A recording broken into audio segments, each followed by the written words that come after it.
Assalamualaikum warahmatullahi wabarakatuh. Perkenalkan, nama saya Octavian Bulo, siswa SMA Negeri 5 Parepare kelas 12 MIPA 1. Jadi kali ini saya akan mempresentasikan cara pembuatan atau penjelasan mengenai vaksin COVID-19. Saksikan. Pertama-tama kita harus mengetahui apa itu COVID-19 dan bagaimana pandeminya. COVID-19 merupakan penyakit yang disebabkan oleh virus SARS-CoV-2. Kemunculan kasus pertama virus ini dapat dilacak kembali ke sebuah pasar tradisional di kota Wuhan, Cina. Setelah menginfeksi banyak orang dan menyebar ke seluruh dunia, wabah COVID-19 kini diklasifikasikan sebagai pandemi. COVID-19 merupakan penyakit yang menyerang sistem pernafasan penderita. Jumlah korban yang direnggut oleh penyakit ini bukan main-main. Hingga saat ini sudah melebihi 500.000 jiwa. Selain itu, pandemi ini membuat negara-negara terpaksa untuk melakukan pembatasan sosial berskala besar atau lockdown untuk menekan penyebarannya. Namun lockdown ini memiliki efek samping membuat ekonomi menjadi terhenti dan banyak orang yang jatuh miskin dan perusahaan gulung tikar. Lalu bagaimana dengan vaksin dari COVID-19 ini? Akibat dari COVID-19 ini ada insentif dari seluruh dunia untuk menciptakan vaksin COVID-19 agar kehidupan dapat kembali seperti semula. Salah satu vaksin COVID-19 yang dikembangkan yaitu vaksin Pfizer, di mana vaksin ini merupakan vaksin jenis mRNA. Cara ilmuwan menciptakan vaksin ini yaitu dengan mengambil protein yang melekat pada luar virus SARS-CoV-2 yang merupakan ciri khas dari vaksin tersebut. Protein ini apabila dideteksi oleh tubuh akan menciptakan respon imun yang dimana tubuh dapat belajar dari respon tersebut sehingga kedepannya apabila virus SARS-CoV menyerang, tubuh sudah tahu respon apa yang harus diberikan.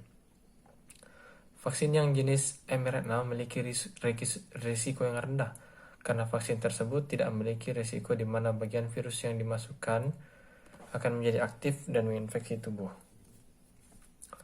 Berdasarkan data awal, vaksin milik Pfizer memiliki keberhasilan sebanyak 95%, tapi tentu saja vaksin itu belum cukup. Kemudian uji klinis dari vaksin tersebut. Dalam dunia pembuatan vaksin, pengujian merupakan tahap penting sebelum vaksin tersebut dapat diedarkan ke publik. Terdapat 3 tahap uji klinis yang harus dilalui semua vaksin terlebih dahulu. Masing-masing membutuhkan jumlah koresponden yang berbeda dan memiliki rentang waktu yang berbeda. Umumnya tahap pengujian inilah yang membuat pembuatan vaksin tergolong lama, yaitu sekitar 10-15 tahun. Akan tetapi, vaksin COVID-19 hanya membutuhkan waktu yang sangat cepat, yaitu sekitar 1 tahun lebih. Hal ini karena adanya insentif dari pemerintah agar proses ini dipercepat, namun tetap mengikuti prosedur. Uji klinis 1.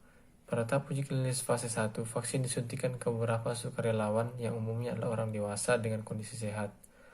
Hal ini dilakukan untuk menguji keamanan vaksin COVID-19 dalam tubuh manusia. Jika dinyatakan aman dan efektif, vaksin tersebut dapat memasuki uji klinis fase 2. Uji klinis kedua. Pada uji klinis fase 2, pengujian vaksin COVID-19 dilakukan ke lebih banyak sukarelawan, sehingga sampel yang diperoleh pun lebih beragam.